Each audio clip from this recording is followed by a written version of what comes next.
Good evening, ladies and gentlemen. My name is James Roberts. Welcome to the June 11th edition of Effective, Efficient, Affordable, and above all, accountable to you. Our show this evening will explore a simple theme. The more things change, the more things stay the same.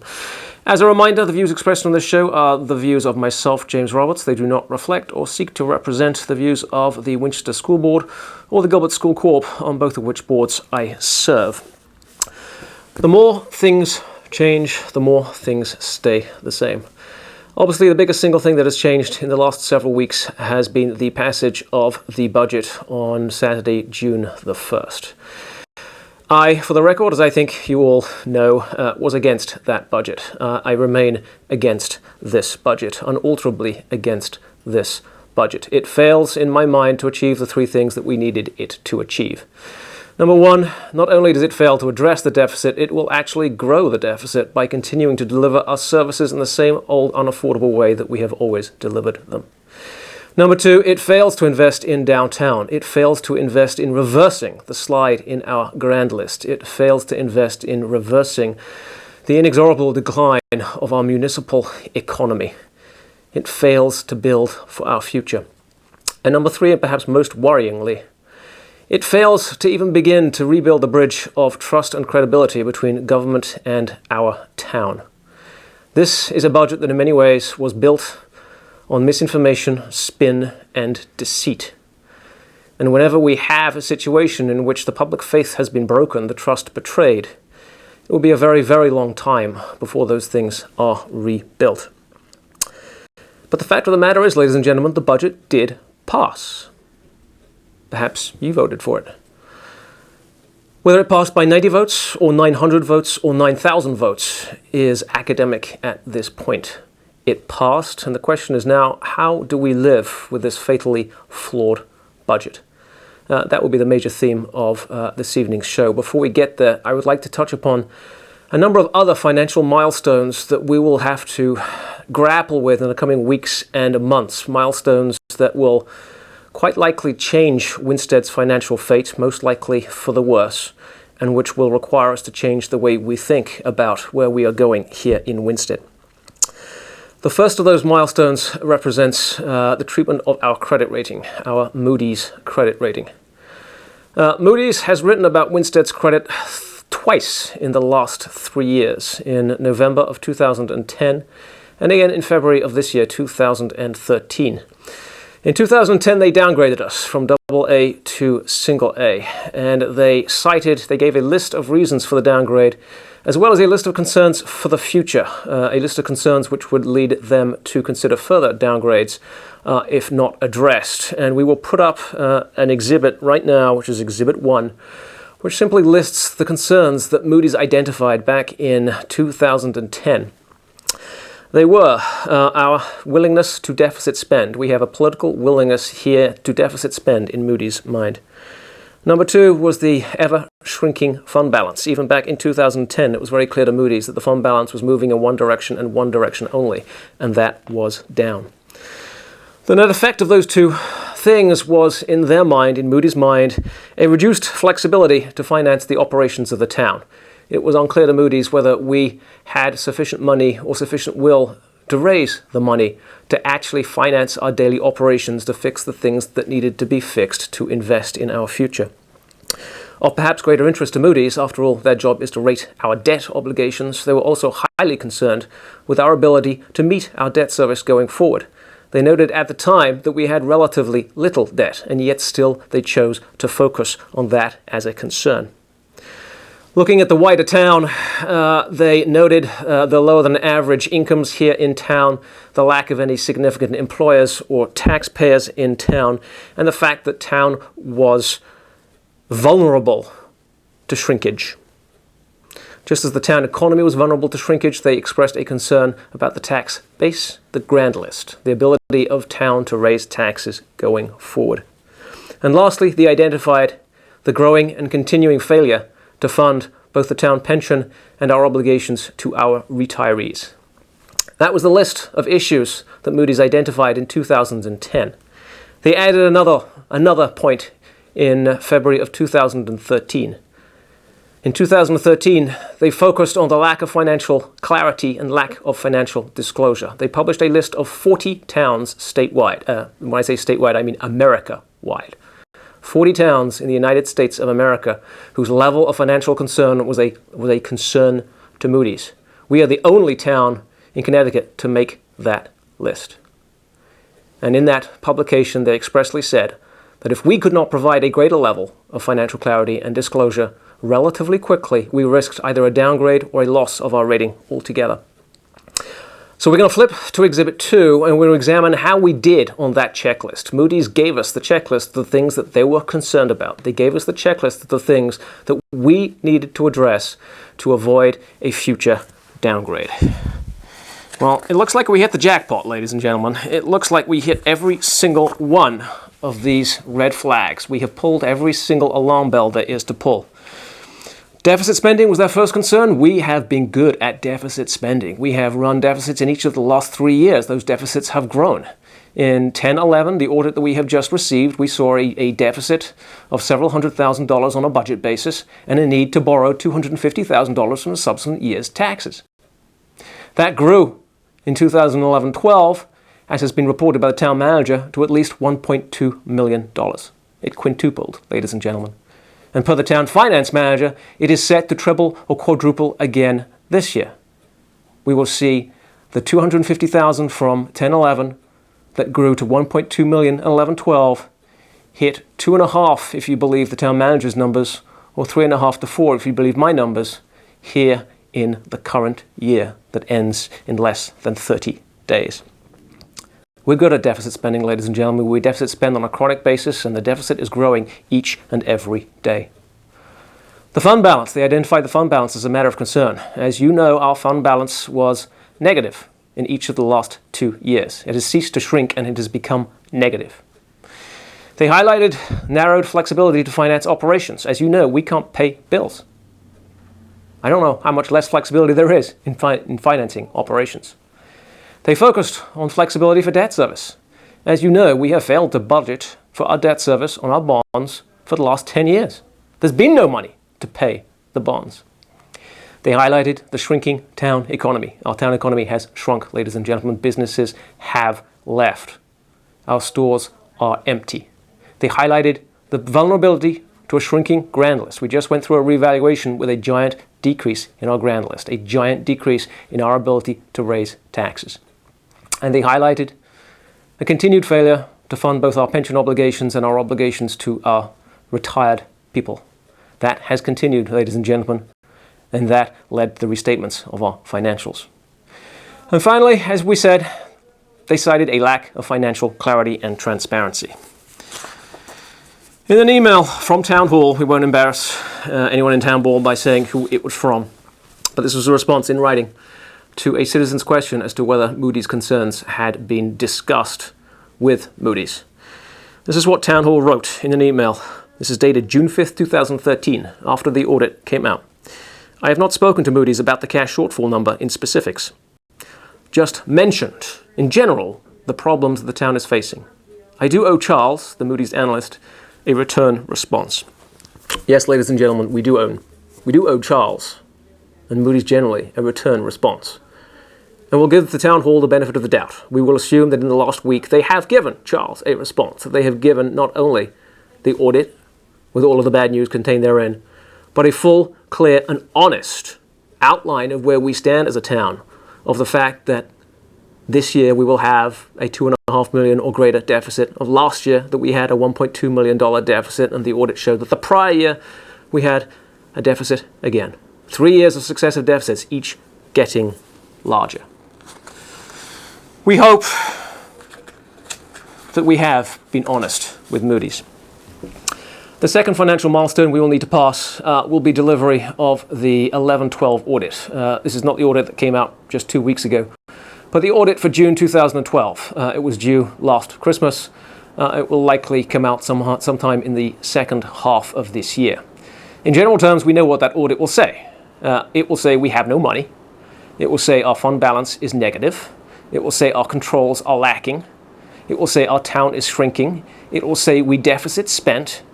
And it will say, during that year, no one in town gave a hoot. That's what it will say, ladies and gentlemen, because that's what every audit has said for the past several years. Which is the important part to remember. Not what it says, but what it doesn't say.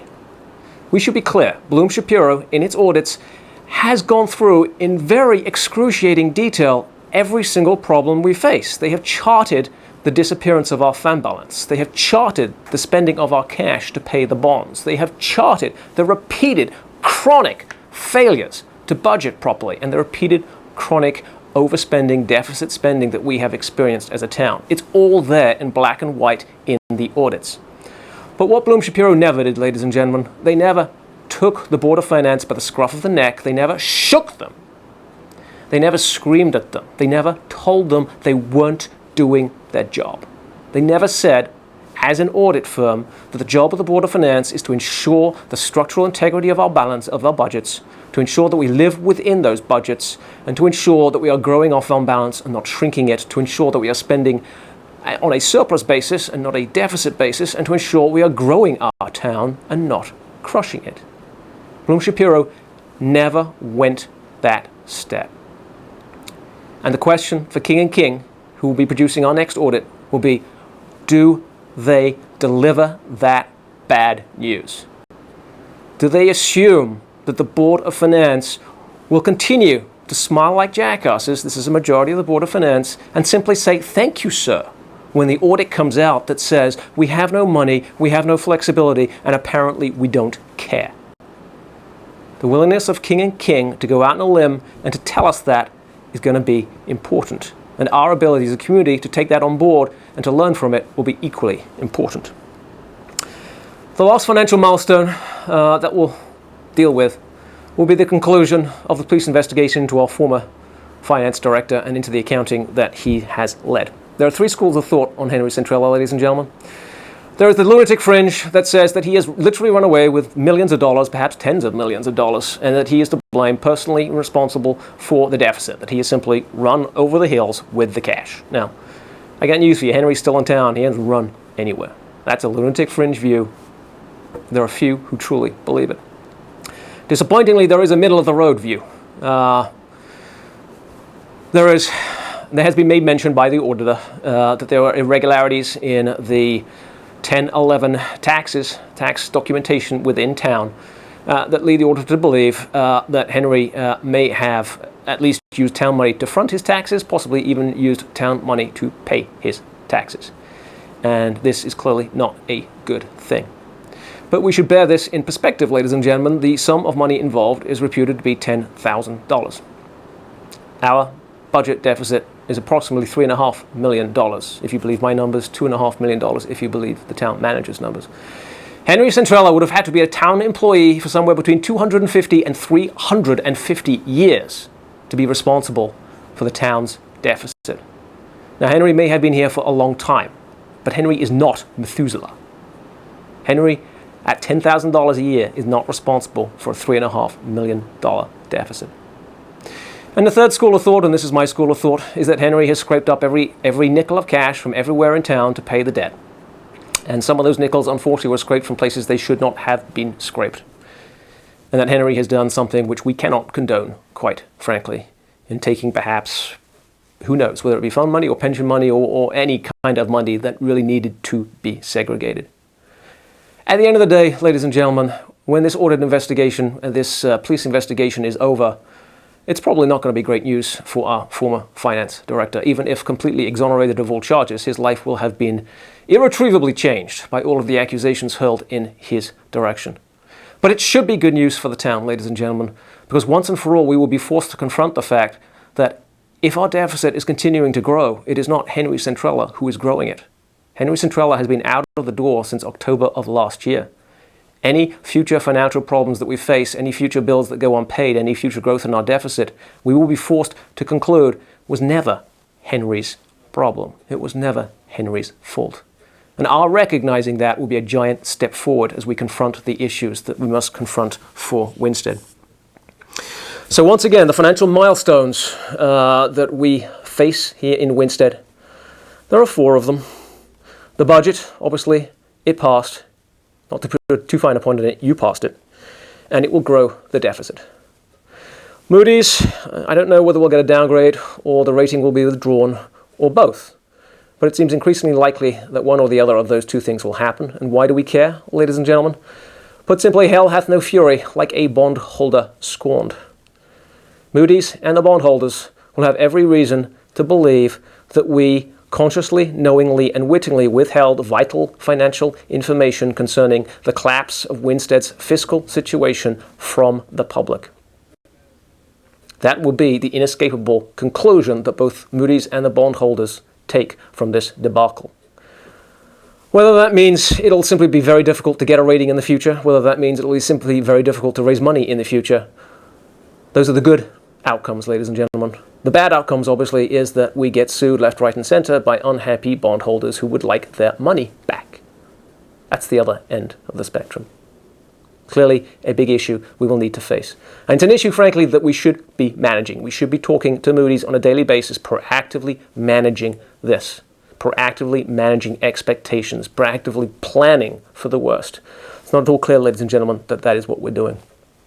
The audit, question there, we know what the audit will say. The issue is, will it sound an alarm that none of us can ignore any longer?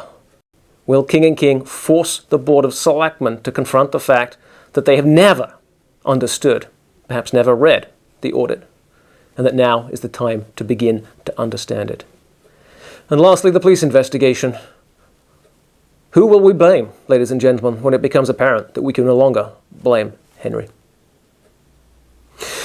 So, those are the milestones. How do we live with the budget? How do we live with the fatally flawed budget that we have? Common sense would dictate that presented with a deficit, a growing deficit, we should take immediate steps to fix that deficit. We should ensure the deficit does not grow, and we should pay off the deficit that already exists. There's essentially three ways to do that, ladies and gentlemen. You can cut the cost of what we deliver in services. Cut, cut, cut. You can raise a supplemental tax. Tax, tax, tax.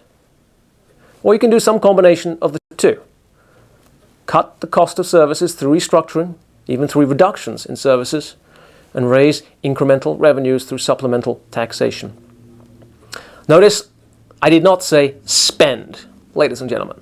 Spending is not what is going to fix this deficit. If we are serious about fixing the deficit, we need either to cut costs or increase taxes, or a combination of the two. It is spending that gave us the deficit. For everyone who tells you that the zero budgets caused the deficit, there's two responses. We haven't seen a zero budget in a long time, ladies and gentlemen. We've had both explicit and implicit increases in spending because we have overspent, deficit spent each and every year to a greater and greater degree. And secondly, it is not the level at which we spent that caused the deficit. It is the fact that we spent more than we brought in that caused the deficit. Those are the key issues. So if we're not going to fix the deficit, what are we going to do, ladies and gentlemen? Selectman Perez is the devotee, the champion of the hope and pray strategy. She believes we can just muddle through.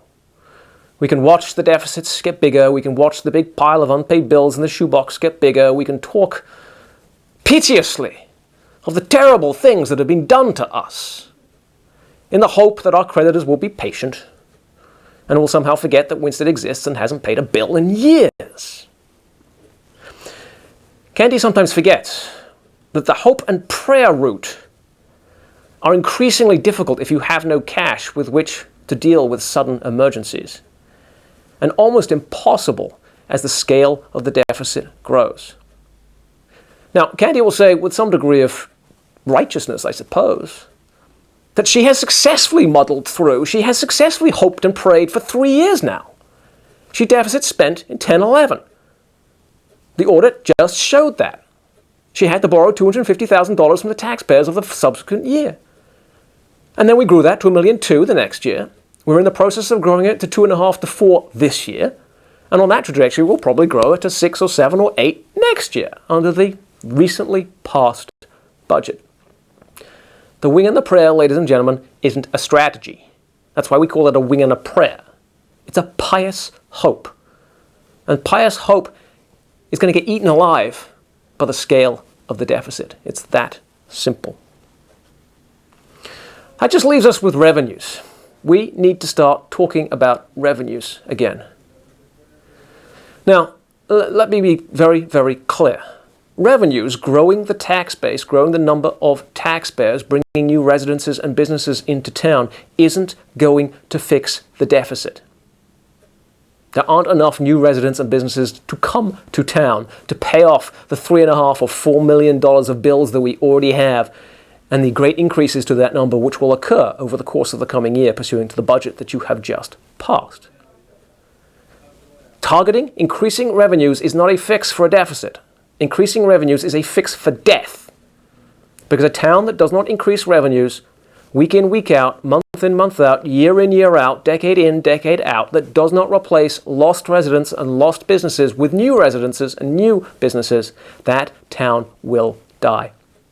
So when I say we should focus on targeting and increasing revenues, I am simply saying you, the community, unfortunately, have decided not to fix the deficit. But that is no excuse to court further disaster by not trying to focus on the revenue side of the equation, the investment side of the equation. If nothing else, it will be good practice for us, so that when a third party steps in and does fix the deficit, when that bankruptcy judge does step in, when the state does step in to force us to pay our bills, we will at least have some experience of doing the right thing, of trying to grow revenues. Now, it is somewhat heartening in the last several weeks. We've heard talk, I should say, about revenues. We've heard talk about moving the American mural closer to opening. We've heard talk about artist studios opening in the furniture factory. We've heard talk of actual apartments opening in the furniture factory. We've heard talk of a bakery in Capital Products. We've heard talk of an industrial components business in Danforth Thread or Danforth Mill, the place down by the Gilbert Clock factory. We've heard talk of revenues. Now, cynics will say that is just talk. Cynics will say, don't give us talk, give us action. But I would like to remind us that talking is sometimes a required first step to doing. If we at least talk about revenues and talk through the issues surrounding getting revenues, that brings us one step further forward to making the jump. But the simple fact of the matter is, ladies and gentlemen, there is a much larger, easier, and more obvious opportunity staring us in the face. Our downtown neighborhoods are becoming increasingly dominated by homes, multifamily, renter homes in poor repair. The downtown neighborhood re-incentivization scheme that we have talked about at length for a very long time now, a tax abatement-led scheme to get downtown multifamily rented properties into the hands of owner-occupiers, single families, boots on the ground with disposable income and with enough pride in town and enough income to be able to spend in town. That is the giant upside that we face. How do we make that work? Well, there's a number of things that we need. We need cheap housing. We have cheap housing, ladies and gentlemen. As much as we are overburdened by crushing taxation, the absolute costs of our housing in Winsted are cheap. They're amongst the cheapest anywhere in the state. We need these new people to be protected from the absurd overvaluations from a tax perspective of their downtown properties. The tax abatement scheme will help that. We need these people to have protection going forward from the huge tax rises that we will see to pay for the deficit when and ever we pay for the deficit. The tax abatement scheme will deal with that. And finally, we need these people to have confidence that the Board of Selectmen, the planning and zoning, that all of these folks will be transparent and tenacious in their commitment to make this happen. But this is the surefire way of getting new residents downtown, new residents on our Main Street, new customers for downtown commercial businesses, retail businesses, all manner of businesses. Downtown revitalization through a tax incentive, a tax abatement scheme is the single easiest, single most impactful way of completely changing Winsted, of changing the way it looks, and changing its finances, and of changing its future. Once again, ladies and gentlemen, I am not suggesting that this will fix the deficit. It won't. Only cutting the costs of services and increasing taxes to pay the bills will fix the deficit. But downtown reinvestment will change the trajectory of our town and will long-term begin to reverse the decline in our grand list and to reverse our shrinking town economy. So where does all of that leave us, ladies and gentlemen? The more things change, the more things stay the same. We have a giant growing deficit that is eating us alive. If we were to pay off the deficit today, what would that need in dollars? Call it $3.5 million to pay the deficit, a little over $3 million to pay the accumulated debts of water and sewer. Call it $1.5 million to put in the fund balance, $2 million to put in the pension fund. That takes us up to $10 million, ladies and gentlemen. That's 16 mils. If you add in $10 million for roads, that takes us to $20 million, or 30 mils. You add in a new school, another $10 to $50 million. We could be up to 100 mils, ladies and gentlemen. These are scary numbers. But at the very least, we need to pay the bills we already have, and we need not to incur more. There's been a lot of talk, ladies and gentlemen, and not a lot of actual action. There's been a lot of talk of specific taxpayers and how they'll pay a little less under this budget. Well, there are two taxpayers on my street who not only face a 23% increase in their mill rate, but a 23% increase in their taxes. Not because their properties went up in value, ladies and gentlemen. Their properties stayed the same. Their properties stayed the same, and their taxes will go up 23%. If you never really got your minds around the idea that you shouldn't have to pay the same for less, I'm sure you can understand that you shouldn't have to pay 23% more for the same. And it's 2,300 water and sewer users, ladies and gentlemen, who are paying 40% more. Not because they're using more water or generating more sewage, but simply paying more. Because that's the budget that this community passed. It was your prerogative to pass this budget, ladies and gentlemen. I don't fault you for it. But now we have collectively to live with the consequences. We have to ask ourselves, what are we getting in return for all of these extra tax bills? What are we doing to avoid this happening again? We have to fix the deficit. We have to focus on targeting revenues so that when we do fix the deficit, we still have a town to manage. Because right now it's looking awfully like we're not going to have a town to manage. At the time that bankruptcy judge or that state interventionist has done their job, there'll be nothing left to manage, ladies and gentlemen. So my message to you is the more things change, the more things stay the same. Just as I said before the budget passed that we needed to pay the deficit, we still need to pay the deficit. The deficit has not magically gone away by virtue of the budget. And just as I said before the budget passed, we needed to invest in downtown. We still need to invest in downtown. We have to make the hard decisions, ladies and gentlemen. We have to actually do the work. We cannot run from this. The hope and the prayer strategy espoused by your Board of Finance doesn't work. It hasn't worked. We have the audits to prove it. We have the lack of cash to prove it. We have the incredible negative fund balance to prove it. And if you prefer concrete, we have potholes to prove it. It's time to change, ladies and gentlemen. And to make change, you have to lead it. Thank you very much, ladies and gentlemen.